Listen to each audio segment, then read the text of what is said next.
Hey, finally, this is the lesson where we're going to make use of that random user API that we were looking at in the earlier lessons, where it's got all of that data that's been contained. This video is brought to you by Appy Academy. And you've actually learned all that you need in order to access this data and make use of it within the web page. So let's create a brand new file, and this is going to be our new project. So creating a new file, and this can just be a regular HTML page, and saving that as, and I'll call it users. And we're going to list out a bunch of the users that are contained there. So using HTML, let's set up the head, title, JSON, and then the body tags. And then just before we close off the body, we'll add in the JavaScript here. And this is where we're going to make our fetch request and access the contents of the API. We'll just create one quick div there and then use that div as our area to output the content from the API. I'll open it back up to where we've got the JSON users. And then here, let's select the output div using the document query selector as we did before. And we only have the one div, so we'll just select it by the tag name. So this gives us a place that we can output the content. Next thing that we want to do is using fetch. We want to make a fetch request to the API endpoint. There's more information available at randomuser.me.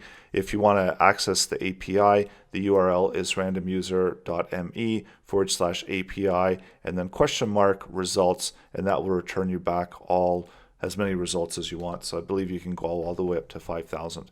So this is an example of some of the content that's being returned. Every time it's going to be a different fake user. They're going to have email addresses, birth dates, addresses, and there's a whole bunch of rich JSON data. And this is one of the reasons that I really like this API, because we've got within the results, they've got some really good simulated user information. And this is also a great way to practice accessing that data using JSON, because it's got a lot of nested objects within the objects as well as within the arrays. So we can really make use of the skills and practice what we've learned in the earlier lessons. So going back into fetch, and also we can set the URL. So sometimes in some cases, maybe our URL, we might have a different URL. So let's just reference the URL within the fetch request. So we're accessing that URL, this is just a regular GET request. And then we are getting back the response object. Once we have the response, we're going to return it back using the response JSON in fetch. And then once we have the data ready to be used, then this is the JSON data within a JSON output. And for now, we'll just output it into the console so that we can see and make sure that we do have the right connection. And I'll just break these apart to separate lines so that we can see the full fetch request. So let's refresh. And now we see we're returning back the data. So this is in fact coming from the random user API. And all of the results are within the results array. And this is as many results as we've requested. So we can also change this number. So if we only wanted 10 results, we could go down to 10 results. And because we want this application to be flexible, we want to make use of all of the results. So let's output them on the page. So we want to select the images from the results and just output them within the div that we created earlier. So let's create a function in order to handle the output. So this is going to take in the data object. And for now, we can just use the same console log of data. I'll update this to output. And that should leave us in the same spot and I'll call this users because I've already used output. So just update that to users, refresh, and we're in the same spot where we've got the results coming in.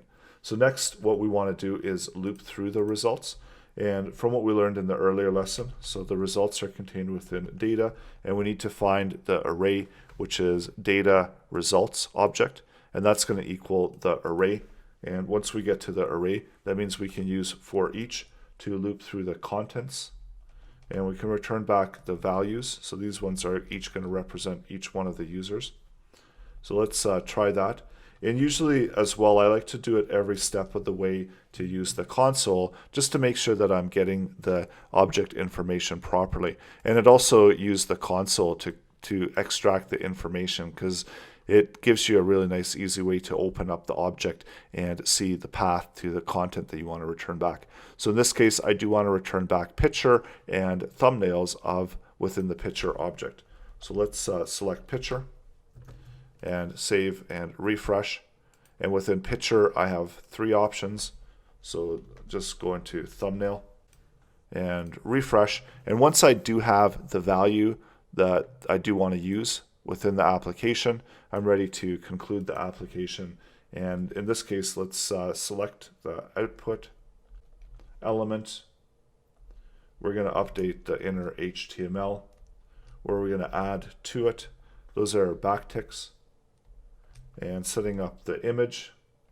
And because we've got paths to the image source, and close off the image tag.